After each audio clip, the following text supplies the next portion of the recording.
নরেন্দ্র মোদীর এবার মার্কিন যুক্তরাষ্ট্র সফর খুব একটা সুখের হচ্ছে না। নানা রকম বিব্রতকর পরিস্থিতির মধ্যে পড়ছেন তিনি। তিনি যখন মার্কিন যুক্তরাষ্ট্র সফরে ওই সময় রীতিমতো শেকলে বেঁধে ভারতীয়দেরকে পাঠানো হলো তাদের নিজের দেশে। এটা একটা খুবই অস্বস্তিকর।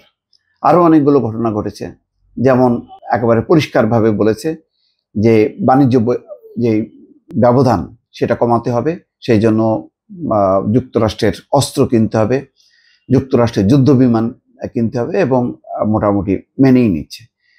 সবচেয়ে বিব্রতকর ছিল যে অবৈধ অভিবাসীদেরকে ভারত মার্কিন যুক্তরাষ্ট্র যেভাবে ফেরত পাঠাচ্ছে, খুবই লজ্জাজনক ব্যাপার ছিল। এবং সেটি মোদিকে বলতে বাধ্য হয়েছে যে 18,000 যে অবৈধ অভিবাসী প্রাথমিক পর্যায়ে চিহ্নিত হয়েছে তাদেরকে ফেরত নেবে ভারত। তো এইটা তারপরে বাংলাদেশ প্রসঙ্গেও যেইভাবে প্রশ্নটা ছুড়ে দিয়েছেন ডোনাল্ড ট্রাম্প নরেন্দ্র মোদীর দিকে, যে বাংলাদেশ নিয়ে ওনার মানে শত শত বছর গবেষণা আছে, সুতরাং তিনি উত্তর দেবেন। তারপরে বলেছেন যে না, ডিপ স্টেটের কোনো ভূমিকা নাই বাংলাদেশের রাজনৈতিক পট পরিবর্তনের, ফলে একেবারে চুপসে গেছে নরেন্দ্র মোদীর মুখটা। সর্বশেষ আরেকটি খবর, সেটা একদম পরিষ্কারভাবে ডোনাল্ড ট্রাম্প বলেছেন যে মোদীকে সম্মান করি, কিন্তু ভারতকে এত টাকা কেন দেব।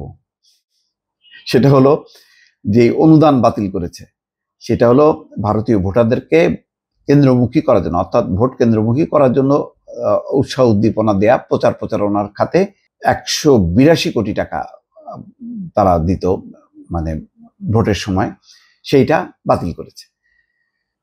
তো এখানে আনন্দবাজার পত্রিকাটি সেটি তুলে এনেছে যে মোদীকে সম্মান করি কিন্তু ভারতকে এত টাকা দেব কেন, 182 কোটি অনুদান বাতিল করে মন্তব্য ট্রাম্পের।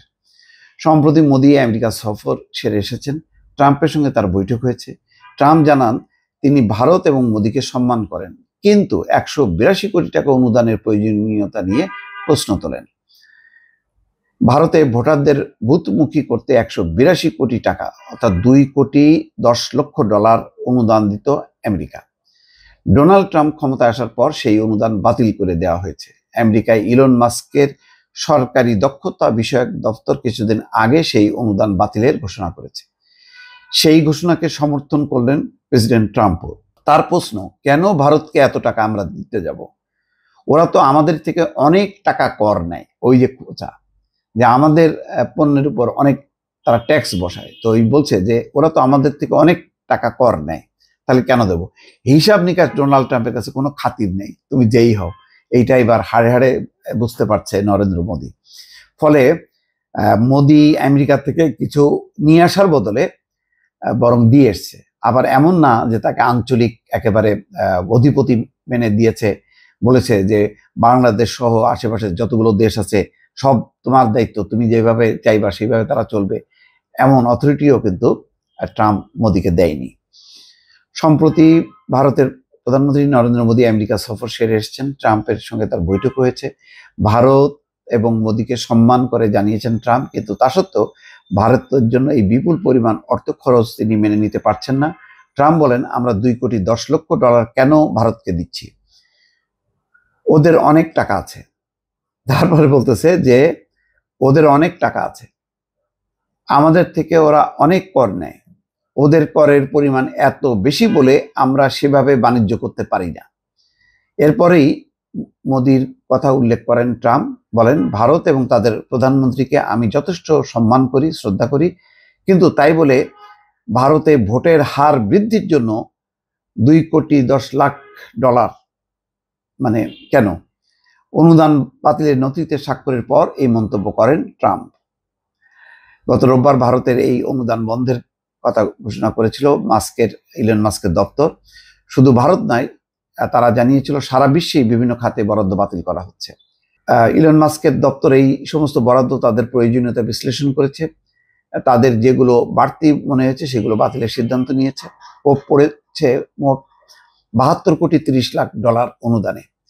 ভারতের পড়শি বাংলাদেশের রাজনৈতিক পরিস্থিতির উন্নয়ন খাতে $2,90,00,000 অর্থাৎ ভারতীয় মুদ্রায় 250 কোটি টাকারও বেশি অনুদান দিতে আমেরিকা, তাও বন্ধ করে দেওয়া হয়েছে। এটা তাদের জন্য একটা সান্ত্বনা, যেহেতু বাংলাদেশেরও বন্ধ করছে, তো ভারতেরও বন্ধ হয়েছে। কিন্তু ভারত তো, তোমরা তো যেভাবে বলো যে ডোনাল্ড ট্রাম্প তোমাদের একেবারে বগলে করে চলো, তোমাদের জানি দোস্ত, তো সেটা তো ছাড় দিল না। ভারতের ভোটের হার বৃদ্ধির জন্য বিপুল পরিমাণ মার্কিন অনুদানের কথা প্রকাশ্যে আসার পর অর্থনীতিবিদ সঞ্জীব সন্ন্যাল আমেরিকার আন্তর্জাতিক উন্নয়ন সংস্থাকে মানব সভ্যতার সবচেয়ে বড় দুর্নীতি বলে উল্লেখ করেন। ইউএসএআইডি সঞ্জীব প্রধানমন্ত্রী মোদীর অর্থনৈতিক উপদেষ্টা কাউন্সিলের সদস্য। তিনি বলেন, ভারতের ভোটের হার বৃদ্ধির জন্য এই টাকা কার হাতে গিয়েছে তা জানতে আমি আগ্রহী। অমিত শাহ কিন্তু প্রশ্ন তুলছে যে এই টাকা যে আসতো এটা তো জানতামই না, এটা কোথায় খরচ হয়, কিভাবে খরচ হয়, যেন আকাশ থেকে পড়ছে তারা সব। আমেরিকা ইলন মাস্ক ঠিকই বের করে বাতিল করলো, আর ওনারা শীর্ষ রাজনীতিক, ওনারা জানেনই না যে কোথায় এই টাকা ব্যয় হয়। বাংলাদেশের জন্য বরাদ্দ টাকাই বা কার হাতে গিয়েছে। ইউএসএআইডি মানব সভ্যতার ইতিহাসের সবচেয়ে বড় দুর্নীতি। তার এই মন্তব্যের কয়েকদিন পরেই ট্রাম্প এই মন্তব্য করলেন। আমেরিকার এই অনুদানকে ভারতের নির্বাচনী প্রক্রিয়ায় বহিরাগতদের হস্তক্ষেপ বলে উল্লেখ করেছে। এর দায় পূর্বতন কংগ্রেস সরকারের উপর চাপিয়েছে তারা। এটা হলো অমিত শাহ চাপাইছে। প্রাক্তন নির্বাচন কমিশনার কুরেশি জানিয়েছেন, 2012 সালে তিনি যখন দায়িত্বে ছিলেন এই ধরনের কোনো বিদেশি অনুদান ভারতে আসেনি।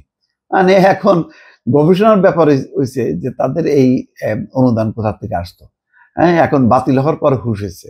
এইগুলি এক ধরনের মানে ধাপ্পাবাজি বা মানে থাপ্পড় খেয়ে ওই চর মানে হজম করার একটা উপক্রম, যে না চর দিচ্ছে ঠিকই কিন্তু ব্যথা লাগেনি।